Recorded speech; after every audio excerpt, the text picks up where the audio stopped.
Sanctus, Sanctus, Sanctus Dominus Deus Sabaoth.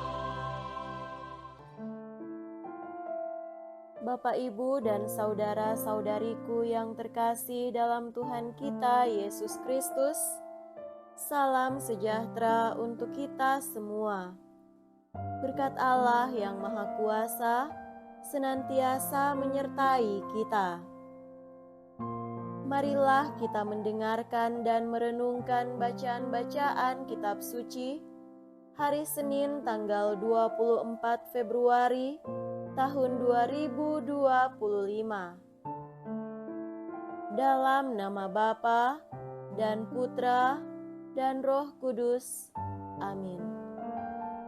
Bacaan pertama dari kitab Putra Sirak bab 1 ayat 1 sampai 10. Segala kebijaksanaan berasal dari Tuhan dan ada padanya selama-lamanya. Siapa dapat menghitung pasir di pantai, titik-titik air hujan, atau hari-hari segala abad? Siapa dapat menduga tingginya langit, luasnya bumi, dalamnya samudra atau dalamnya kebijaksanaan? Kebijaksanaan diciptakan sebelum segalanya, dan pengertian yang arif sejak dahulu kala. Kepada siapakah pangkal kebijaksanaan telah disingkapkan, dan siapakah mengenal segala akalnya? Hanya satu yang bijaksana, teramat menggetarkan, yaitu yang bersemayam di atas singgasananya. Tuhan sendirilah yang menciptakan kebijaksanaan. Ia melihatnya serta membilangnya. Segala ciptaannya Ia penuhi dengan kebijaksanaan.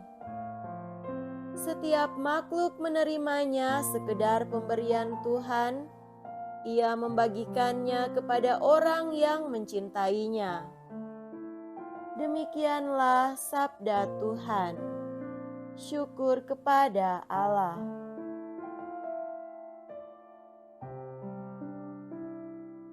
Semoga Tuhan beserta kita sekarang dan selama-lamanya. Inilah Injil suci menurut Santo Markus. Dimuliakanlah Tuhan. Injil Markus bab 9 ayat 14 sampai 29. Pada suatu hari, Yesus bersama Petrus, Yakobus dan Yohanes turun dari gunung, lalu kembali pada murid-murid lain. Mereka melihat orang banyak mengerumuni para murid itu, dan beberapa ahli Taurat sedang mempersoalkan sesuatu dengan mereka. Ketika melihat Yesus, orang banyak itu tercengang-cengang semua dan bergegas menyambut Dia.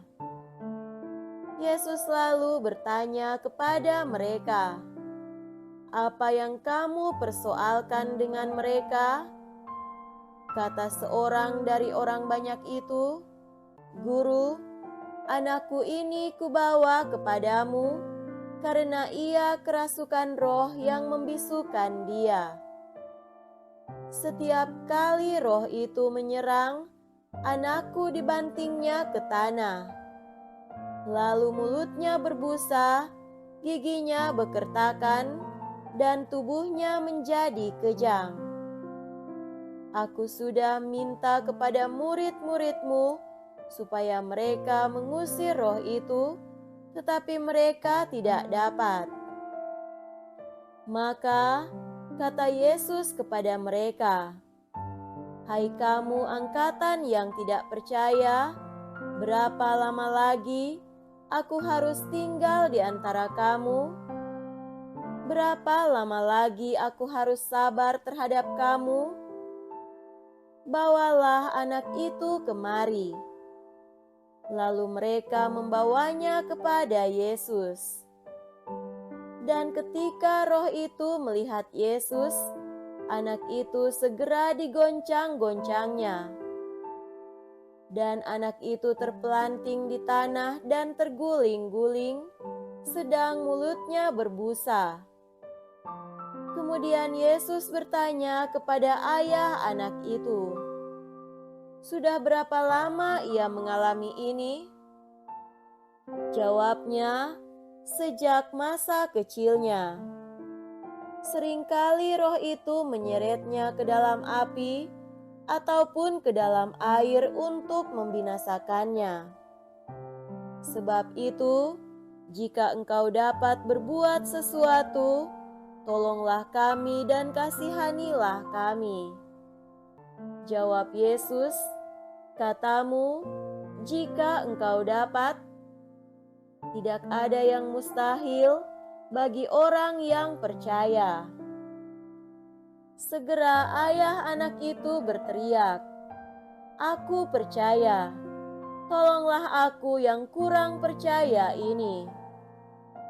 Ketika melihat makin banyak orang yang datang berkerumun, Yesus menegur roh jahat itu dengan keras, katanya, "Hai kau roh yang menyebabkan orang menjadi bisu dan tuli, aku memerintahkan engkau, keluarlah dari anak ini dan jangan memasukinya lagi." Lalu keluarlah roh itu sambil berteriak dan menggoncang-goncangkan anak itu dengan hebatnya. Anak itu kelihatannya seperti orang mati, sehingga banyak orang mengatakan, "Ia sudah mati." Tetapi Yesus memegang tangannya dan membangunkannya, lalu ia bangkit berdiri. Ketika Yesus sudah di rumah dan murid-muridnya sendirian dengan dia, bertanyalah mereka, "Mengapa kami tidak dapat mengusir roh itu?" Jawab Yesus, "Jenis ini tidak dapat diusir kecuali dengan berdoa." Demikianlah sabda Tuhan. Terpujilah Kristus.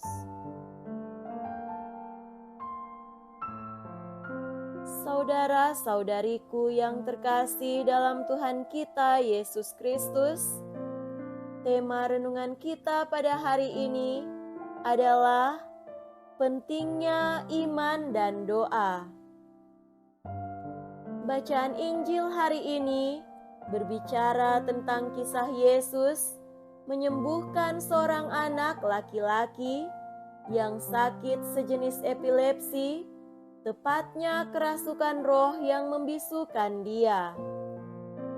Iman ayahnya begitu besar sehingga anak itu dipulihkan Yesus.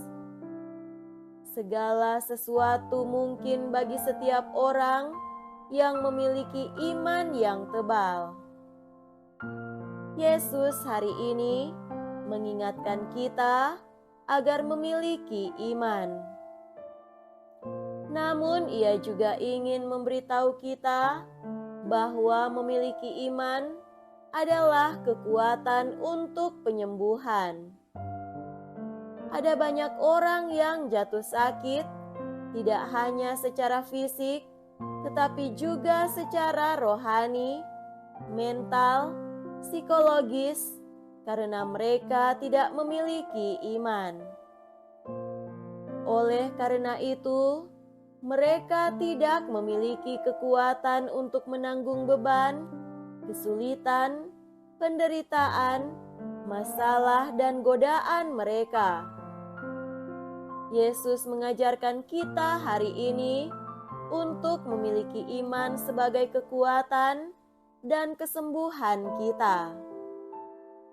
Saudara-saudariku terkasih, pemulihan anak yang kerasukan roh ini mau menyatakan kemahakuasaan Allah di atas segala anasir-anasir dunia, khususnya roh jahat.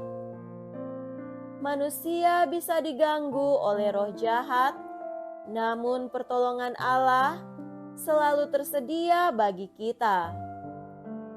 Dengan beriman, kita datang kepada Tuhan dan meminta pertolongannya, dan Dia akan menunjukkan jalan yang tepat untuk pemulihan. Dan dari pihak kita manusia, kita perlu terus mempertebal iman dan doa kita. Iman adalah tanda kepercayaan kita kepada Allah yang memberi kita pertolongan. Doa adalah tanda kita memohon pertolongan Tuhan agar kuasa-Nya nyata untuk mengusir roh jahat dalam diri kita. Kuasa roh jahat itu tidak hanya ada dalam bentuk kerasukan, melainkan juga dalam bentuk pikiran yang jahat, hati yang jahat, perkataan dan sikap, serta perbuatan jahat yang kerap menguasai diri kita sedemikian rupa, sehingga kita mudah melakukan kejahatan. Pada saat inilah kita diundang untuk kembali hidup sesuai iman yang memurnikan diri kita dengan doa yang tak kunjung henti, karena doa itu memelihara hubungan kita yang dekat dengan Allah dan menjaga kita dari mara bahaya. Semoga demikian. Amin. Dalam nama Bapa dan Putra dan Roh Kudus. Amin.